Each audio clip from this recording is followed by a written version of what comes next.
bankiga adduunka ayaa shalay sheegay inay caadiyeeyeen xiriirkii ay dawladda Soomaaliya la lahayd bankiga 30 sano kadib. bankigu waxa uu sheegay inay tani ka dhigan tahay inay fursado u furto dawladda Soomaaliya.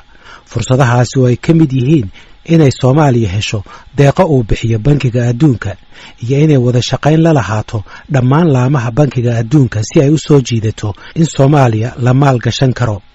Soomaaliya ayaa ka rajo qabta in laga khafiifiyo inta badan deymaha lagu leeyahay iyadoo loo eegayo deymaha laga khafiifiyo wadamada faqiirka ah ee deymaha culus lagu leeyahay.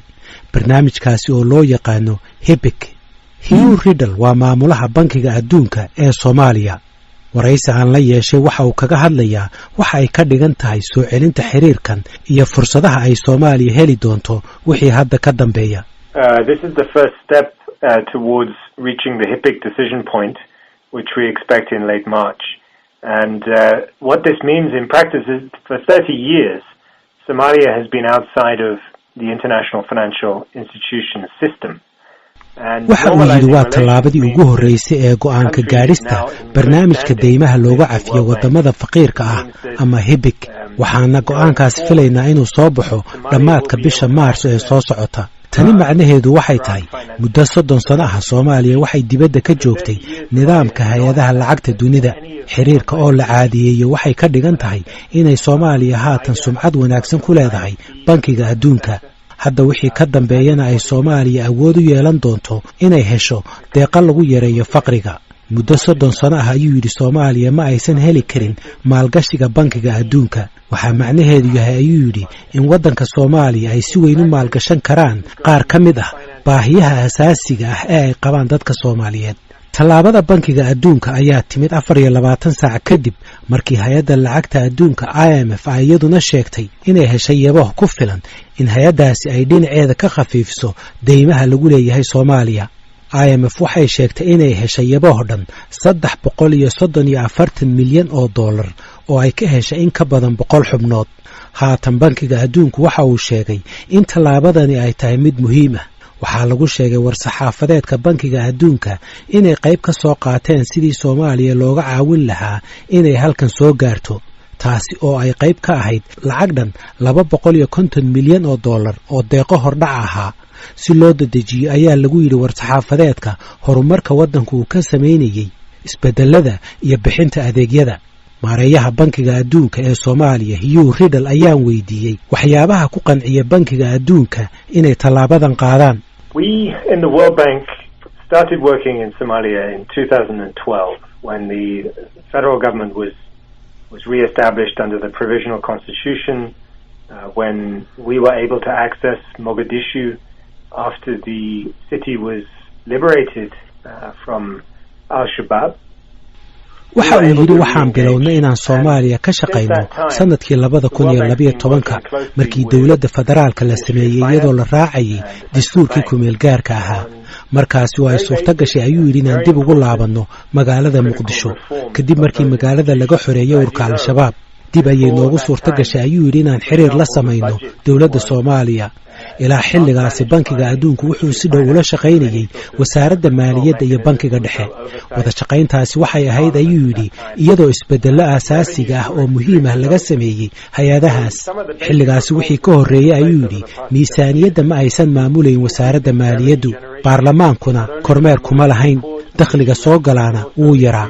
isbedelada dhacay 7 sano ee la soo dhaafay waxay ahaayeen ayuu yidhi kordhinta dakhliga ka imanaya dekedda iyo garoonka iyo meheradaha gaarka loo leeyahay. taasi oo ka dhigan inay dawladdu dakhli ka soo urursato bucshirooyinka oo iyaguna ku faraxsan inay cashuur siiyaan dawladda.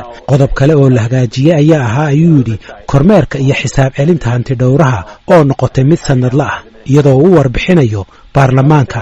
isbedel kale waxa laga sameeyay ayuu yidhi bankiga dhexe. waxa uu yidhi markii aan shaqada bilownay bankiga dhexe ma maamulayn lacagaha. haatanse sharciyo badan ayaa la ansixiyey iyadoo bankigu awood u yeeshay inuu kormeero xawilaadaha iyo bankiyada cusub ee la sameeyey.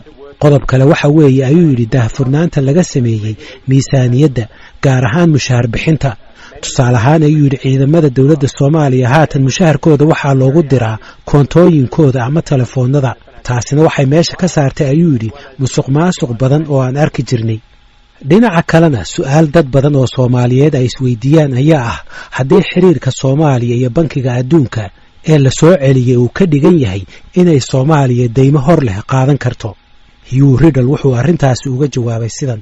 No, this does not mean that Somalia will have access to lending. There will be no loans from the World Bank. The financing that will come will be purely grants. Because for the time being, Somalia will remain. Waxa uu yiri tani macnaheedu ma aha in Soomaaliya ay deyn qaadan karto. Bankiga Adduunku deymo ma bixin doono. Maalgashiga iman doonaa waxa uu gabi ahaantiis noqon doonaa deeqo.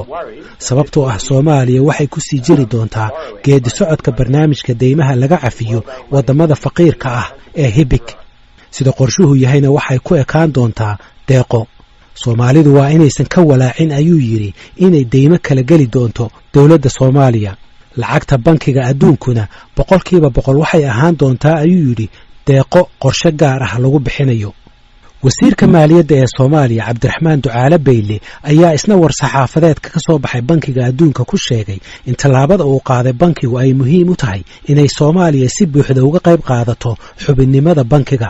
waxa uu intaas ku daray oo uu yiri waxay tallaabadani aqoonsi u tahay isbedelada waaweyn ee la hirgeliyay iyo in hufnaan iyo xisaabtan lagu maamulo hay'adaha dawliga ah ee Soomaaliya dhaqaalahana dib loo soo nooleeyo.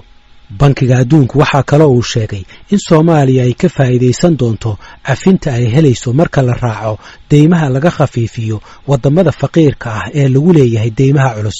deymaha la filayo in badankooda laga khafiifiyo Soomaaliya ayaa dhan 5.3 bilyan oo dollar.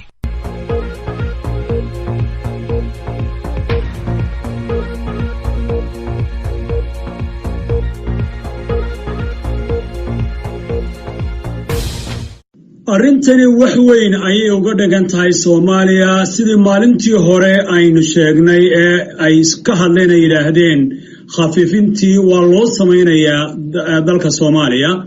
waxa la filayay laba arrimood in dhacaan. mid waxay ahayd in dawladdu soo gudbiso barnaamij lagu yareynayo faqriga oo mesela ka mid ah waxbarashada caafimaadka in barnaamijkeeda soo gudbiso oo mid ah iyo talabaad oo ah in waxogaagii ururay ee dhinaca hay-aduhu ku lahaayeen sida IMF oo kale gaar ahaan qaybteeda International Development Agency-ga oo iyagu aan saamixi karin wadamo ma aha iyadoo way agencies ma saamixi karaan in la bixiyo wixii ururay in la bixiyo.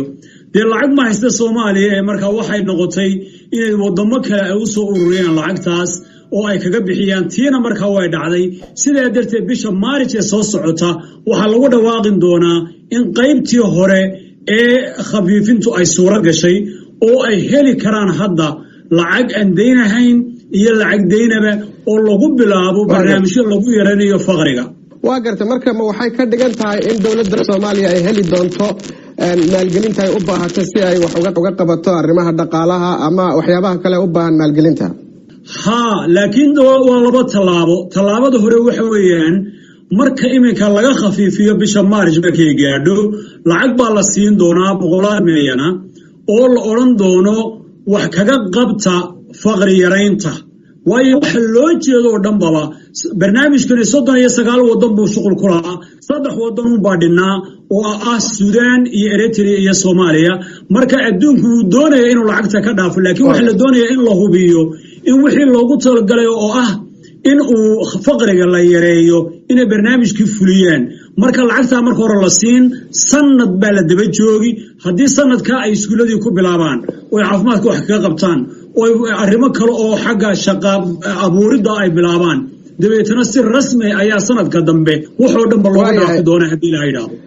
way tahay su'aasha ugu muhiimsan waxa waaye aan ku weydiinayo professor shuruudaha ku xiran in la khafiifiyo deymaha lagu leeyahay Soomaaliya mararka qaarkood arrimaha siyaasadda laftirkooda qayb ayay ka tahay oo waa la socotaa in hadda maamulada dalka ka jira iyo dawladda sidii loogu talagalay aanay u shaqeyn. marka arrintaas ma laga yaabaa inay mustaqbalka caqabad noqoto haddii aanay dawladdu waxba ka qaban? kolley waxyaalahaas ku shuqul oo dhan haddaanad ka qaban dee faqrigii ma yareyn kartid.